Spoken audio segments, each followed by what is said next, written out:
good people. So here is another exercise that I'm incorporating for my core day.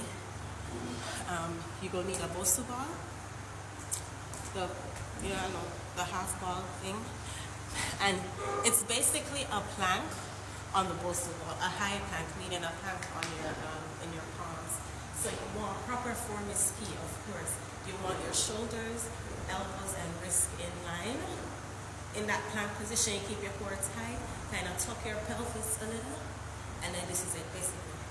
And then you can add some spice to it. You can twist, turn, and try to hold it as long as you can. Now, this is a little bit more, let me get closer. This is a little bit more effective than regular planks because of that unstable surface.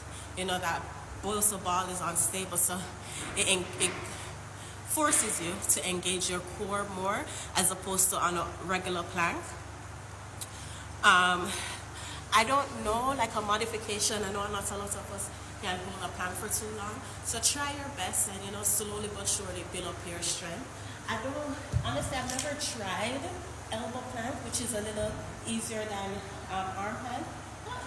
It's not bad. Yeah, you can do this too.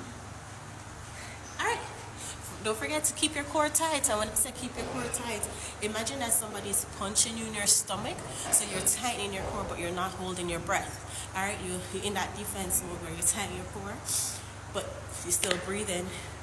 Remember to exhale. Try it and let me know how you like it. Thank y'all so much for watching. Have a great day.